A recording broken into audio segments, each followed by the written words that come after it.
Deixa eu pegar aqui as minhas informações. A gente vai falar agora sobre outro estudo fresquinho, lançado hoje também. O nome é o seguinte: o agro não é tech, o agro não é pop, e muito menos tudo.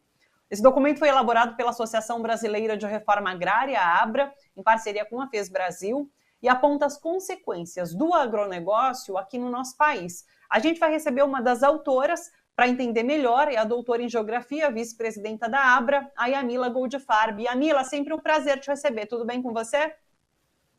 Tudo bem, querida, tudo ótimo. Sempre feliz em estar aqui no programa, mais uma vez. Que bom, Yamila. Vamos lá. É claro que o título faz referência a essa campanha que ficou super popular, né, do Agro é Pop, e que dissemina essa ideia de que o agronegócio é essencial para o nosso país, que movimenta a economia brasileira, sustenta, inclusive, a economia brasileira. E daí o meu questionamento é isso: é real? O agro é pop? O agro é tudo isso? Ou o estudo mostra que não é bem assim realmente? Pois é, o objetivo do estudo, assim como os demais estudos dessa série Brasil Rural, da onde esse estudo faz parte, foi desvendar um pouco os verdadeiros números. A gente brinca que é colocar na ponta do lápis os números do agronegócio, né?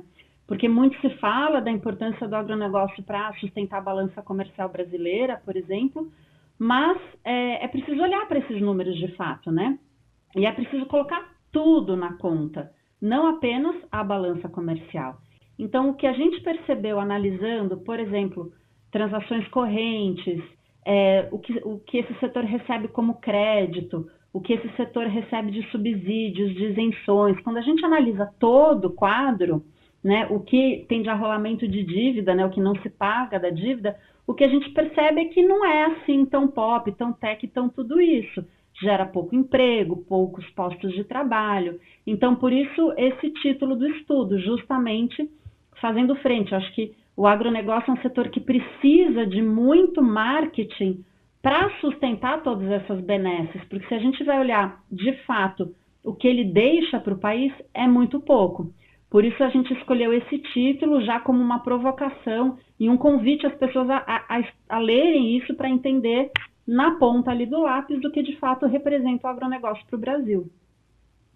Tem um dado que me chamou bastante atenção, que é o seguinte: o agronegócio é responsável apenas por 5,4% do PIB, que é o Produto Interno Bruto, enquanto o setor industrial contribui com 25,5%, o setor de serviços 52,4%. E a gente sabe que o Brasil vive um processo de desindustrialização imenso, né? Que o próprio governo não faz investimento algum nessa área. E tá aí, os números estão mostrando o quanto é um setor muito mais importante que o agronegócio, que recebe ampla atenção, né? Exato. Essa questão do PIB, ela é muito chave, porque assim, existem algumas metodologias, vamos dizer assim, para calcular o PIB. O IBGE, que é a metodologia, digamos, mais comum, mais oficial, vamos dizer assim, tem esse cálculo. Claro que a gente usou 2019 porque 2020 e 2021 também são anos muito atípicos, né? Então, claro, ano passado, serviços caiu muito por conta da pandemia, então essa porcentagem se altera um pouco. No entanto, o que a gente percebe é que é isso, esse setor agropecuário, ou seja, porteira adentro, que é como o IBGE calcula, é muito menor do que todos os outros setores. Então, o que a gente tem é uma irresponsabilidade quando o governo apenas investe ou favorece um setor em detrimento dos outros. A gente tem uma média desde 2000 de 7 fábricas ao dia fechando no Brasil. Isso aumentou muito, inclusive, agora por conta da pandemia. Essa média provavelmente é maior agora. Agora, o que a gente vê as pessoas, mas como assim 5, 6, 7% do PIB? Não é 25, 26? Não. A questão é que o agronegócio, com seus think tanks, né, junto no CPEA, que é um órgão ali ligado à Exalc, ele criou um novo cálculo para o PIB, que é o PIB do agro, tem esse nome mesmo, a partir de uma ideia de cadeia sistêmica, como eles dizem. Mas o que eles fazem? Eles pegam, então, outros setores e incluem como sendo relativos ao agro. Então, por exemplo, insumos, que é industrial, processamento, até a questão do marketing, né? Toda essa questão de propaganda e marketing, tudo isso entraria, então, como PIB do agro. E aí, por isso que tem esse número mágico, que de repente, então, o PIB do agro é de 26%, 28%, do PIB brasileiro. Então, é preciso justamente a gente desmistificar esses dados e mostrar para a população como é que esses números são construídos. Acho que agora eu perdi o áudio, né, pessoal? Foi. Vocês estavam vendo, né, que a imagem da Yamila tinha congelado, mas a gente continuava conseguindo ouvir. Mas agora ela caiu a conexão dela também. Vamos tentar reconectar, porque a Yamila diz coisas muito importantes referentes a esse estudo. Inclusive, deixa eu trazer o serviço desse estudo. Esse estudo será lançado hoje, pessoal, às 7h30 nas redes do YouTube da FES Brasil e parceiros. Então é só você entrar ali e colocar FES Brasil, ou mesmo ABRA, que é a Associação Brasileira de Reforma Agrária, isso no YouTube, você vai conseguir acompanhar essa live de lançamento desse estudo chamado O Agro Não é Tech, o Agro Não é Pop e muito menos tudo. Tá no GC. Eu não estou conseguindo ver aqui no meu retorno, mas a gente já está com as informações aqui para vocês, tá bom? Hoje às 7h30, então, vocês podem acompanhar o lançamento, assim, todo detalhado desse estudo. A Yamila vai participar, inclusive, da apresentação do estudo e trazendo, claro, mais informações. Mas daqui a pouquinho eu conecto com ela para a gente continuar esse bate-papo. Deixa eu aproveitar, sempre que eu tenho um tempinho, eu corro para fazer leitura de comentários. Olha só, Nélia Paixão falou: o agronegócio aqui em Mucugê é responsável pela destruição das nascentes dos nossos principais rios, o Paraguaçu e o Rio de Contas. O César Domite falou: já estou lendo o estudo aqui. Olha que bacana, César. Acho que a Yamila reconectou com a gente. A Yamila me ouve? Sim, super bem. Vocês estão me ouvindo? Ouço super bem. Parece que melhorou bem a conexão, Yamila. Você falava sobre essa questão do PIB. Acho que a gente conseguiu entender de fato como o agronegócio parece de fato inventar um novo PIB para colocar ali um número diferente do que vocês trazem, que de fato é a realidade. Mas eu queria pular para um outro assunto que também é bastante importante quando a gente fala sobre agro, que é a situação de miséria e fome aqui no Brasil. Semana passada a gente acompanhou, inclusive, um protesto do MST, da Via Campesina, né, que reúne várias entidades do campo, na sede da AproSoja, lá em Brasília, que é a Associação dos Produtores de Soja, e eles reclamavam justamente sobre isso, sobre a discrepância de um setor que lucra tanto, sendo que aqui no Brasil há 19 milhões de pessoas passando fome. E eu queria que você explicasse, então, para a gente a relação entre o agro, o serviço e o trabalho do agronegócio e essa situação de fome que a gente passa aqui no Brasil hoje. Claro, a gente tem uma junção de fatores, assim, o que acontece? Eu acho que o Brasil, ele aposta muito, politicamente, até pelo poder que a bancada ruralista tem, em favorecer, particularmente, as exportações do agronegócio. Então, por exemplo, a Lei Candir, ela isenta de exportação produtos primários. Então, para um produtor de arroz, por exemplo, do Rio Grande do Sul, é mais vantajoso ele exportar arroz, porque ele não vai pagar ICMS ou imposto de exportação, do que vender esse arroz em outro estado brasileiro. E ainda mais com o dólar ao preço que está. É muito vantajoso exportar.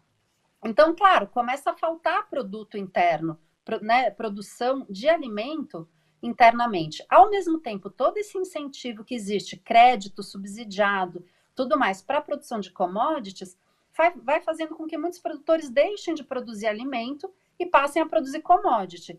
E, ao mesmo tempo, você tem um desmonte das políticas de segurança alimentar que vão financiar, dar assistência técnica e crédito para a agricultura familiar produzir o alimento, que é quem, de fato, produz alimento que vem para as mesas, né, dos trabalhadores e trabalhadoras brasileiras. Então, quando isso acontece, além da desestruturação, por exemplo, da Conab, com seus estoques reguladores, você tem todo um quadro que vai gerar aumento de preço dos alimentos e falta dos alimentos dentro do Brasil. Então, é uma escolha muito equivocada você apostar todo incentivo para um setor que gera pouco recurso para o país, porque arrecada pouco, né? O lucro ele é mandado para fora, porque são as grandes transnacionais que fazem essa comercialização, e ao mesmo tempo você não tem uma política de apoio à agricultura familiar, camponesa, de povos e comunidades tradicionais, que são os sujeitos que de fato produzem alimento. Então essas coisas estão muito interligadas, né? Não dá para falar, inclusive, por exemplo, preservação ambiental, se a gente não olha para isso, para essa escolha que se faz né? Incentivar um setor em detrimento dos outros. Yamila, o estudo traz também caminhos ou propostas para que a gente pudesse, de alguma forma, mudar essa realidade? E, assim, até que ponto tudo isso, mudar essa realidade, é claro que depende do governo federal, inclusive. Sem dúvida, sem dúvida. O estudo ele fica muito nos números e nesse desvendamento, a gente aponta alguma coisa no final, mas assim, o que a gente coloca? Que não se trata apenas, então, por exemplo, de magicamente agregar valor à produção agropecuária e pronto, então a gente arrecada mais, a gente vende com um valor melhor, o que por si só já seria interessante, né? A gente tem uma agricultura muito colonial ainda, onde a gente vende barato e compra caro. Então já seria interessante mudar isso, mas o que a gente precisa, de alguma maneira, é refundar o projeto de país. A gente precisa pensar, e isso é muito importante ver como é que os candidatos vão, né, no ano que vem colocar, como é que a gente se insere na economia internacional. A gente vai continuar se inserindo dessa maneira subordinada, vendendo matéria-prima a um preço irrisório, sem cobrar impostos, sem arrecadar com isso. Quando a gente exporta soja, carne ou minérios, a gente está mandando água embora, a gente está mandando solo embora, a gente está impactando os nossos territórios. Então é preciso pensar nessas escolhas. A gente precisa refundar em bases soberanas, é preciso ter uma política de soberania alimentar e nutricional acima de tudo, uma política de soberania sobre os territórios, para a gente simplesmente não vender o nosso território, os nossos recursos naturais, sem nada em troca, que é o que acontece hoje. Com essa arrecadação baixíssima, a gente gera conflitos no campo, exaure nossos recursos naturais e fica sem nada para o país, entende? Então, acho que essa é a reflexão que é preciso ser feita. Quando você fala dessa importação de commodities, né, que são esses bens, essas matérias-primas, né? Porque como que a gente poderia transformar isso? Assim, seria ideal que o Brasil realmente tivesse uma indústria mais forte para trabalhar com esse material e realmente exportar algo de mais valor agregado? É isso que se coloca? Sem dúvida, acho que em parte da solução é essa sim. A gente precisa não só vender a matéria-prima, mas a gente precisa processar aqui as coisas, a gente precisa agregar valor a esses produtos, porque inclusive isso permite vender, exaurir menos os recursos e ganhando mais dinheiro em troca disso, né? Mas não se trata só disso, além disso, é preciso também pensar numa transição agroecológica, a gente precisa pensar em mecanismos de desenvolvimento sustentáveis, inclusive para isso. Hoje se fala muito em economia, em agricultura de precisão, em economia verde. Todas essas coisas, elas são muito interessantes para os países que estão fazendo essas transições. Mas eles vão se utilizar dos nossos recursos naturais para fazer essa transição lá. Então, como é que a gente vai fornecer a matéria-prima que eles precisam para essa transição e nós mesmos não vamos fazer? Isso está errado, a gente precisa repensar essas questões aqui também. Como é que a nossa indústria pode ser mais sustentável? Como é que a gente começa a pensar em bioeconomia, mas atrelada à questão de uma justiça territorial? Tudo isso tem que estar muito bem fundamentado, porque não adianta falar em sustentabilidade e não falar em justiça social, né? Em como é que a gente distribui esses recursos provenientes disso. E o Brasil tem um enorme potencial, um enorme potencial. A gente, de fato, tem recursos, a gente tem matéria-prima, a gente pode fazer essa transição ecológica aqui dentro e aí sim se inserir no mercado internacional de uma maneira muito mais conveniente, muito mais vantajosa do que essa colonial, que é vender matéria-prima barata e ter que comprar depois tudo processado, né? A gente vende petróleo e compra combustível. Qual que é a lógica disso, né? Olha, depois desses 4 anos de destruição e passado esse pesadelo, acho que a gente até consegue botar tudo isso em discussão com mais esperança de que isso vá acontecer, né? Então, assim, é pensar realmente no futuro e tentar transformar e tentar construir algo diferente passados esses 4 anos, porque no momento a gente discute e fica até mais triste, porque sabe que as mudanças, por enquanto, não são nem possíveis, né? Exato, assim, estão fazendo tábua rasa, né? A gente vai ter que ter um trabalho de reconstrução do país, mas aproveitar que é um momento de reconstrução e fazer isso em bases sustentáveis e justas. Né? Eu acho que a gente tem uma janela de oportunidade, vamos dizer assim, né? Pensando no termo aí empresarial, é uma janela de oportunidade. Então, a gente vai ter que reconstruir. Então, vamos reconstruir em bases justas e em bases sustentáveis, porque é o que nos resta. Senão, a gente, de novo, cai muito facilmente, a gente vai entrar numa linha de subordinação muito grande novamente, e isso, de fato, não é vantajoso para a população brasileira, né? Perfeito. E a Mila, hoje o estudo será lançado então às 7h30 nas redes da FES Brasil. É só colocar lá no YouTube, dá para encontrar facinho. Você participa também, todo mundo convidado para acompanhar, né? Por favor, estejam presentes.